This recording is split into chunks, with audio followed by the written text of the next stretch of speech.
dibawa, nggak kami korbankan. Kepala sekolah nggak kami bawa, nggak kami korbankan. Nanti kalau Bapak Ibu-Ibu nanti koreksi dengan ngomong pikiran dipindahkan ke bentuk. Jadi kita mengharapkan kalau komite sekolah itu nggak ada nomonin, nggak ada gandong, dia ngomong bisa. Ya, kesempatan kita di Aceh ini untuk menambah uang yang kurang dari 20%. Karena dalam APBN itu hanya 9% tercover untuk pendidikan, 11% lagi hilang. Maka kita nggak akan banyak pendidikan. Tapi dengan kesempatan undang-undang ini, mari kita tambah. Jangan seperti dulu, ada 700 miliar hilang. Kemudian ada 50 miliar dijadikan dana abadi hilang. Kemudian ini kesempatan kita bangun baik pendidikan umum maupun pendidikan agama.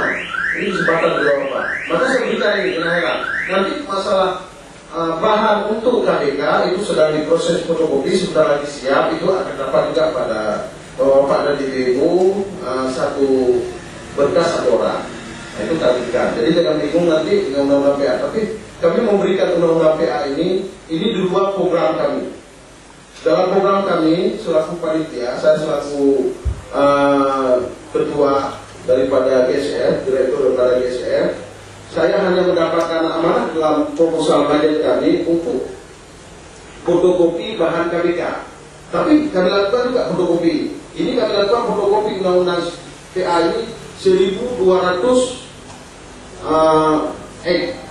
jadi sekitar 7.300.000 sekian kami fotokopi. Jadi untuk nanti ibu-ibu sampai 200 orang yang guru kami berikan juga, untuk komite sekolah kami berikan juga, untuk kepala sekolah kami berikan juga. Ini juga program. Kenapa kami lakukan ini? Sebenarnya kan 7 juta sekian itu bisa dimanfaatkan untuk hal lain, tetapi tidak. Mudah-mudahan dengan 7,5 juta kami keluarkan itu bisa bermanfaat sangat luar biasa. Dengan ibu-ibu baca di rumah semacam lebih dulu sambil menjalankan tugas sebagai guru, bahwa Bapak dan Ibu bisa berdiri di sini, bisa memberikan masukan-masukan kepada kecil, kepada camat, kepada komite sekolah. Ini Bapak bisa lakukan. Kepada DPR nggak baca ini, malas baca mereka. Bapak baca dulu tahun ini segini kepalanya.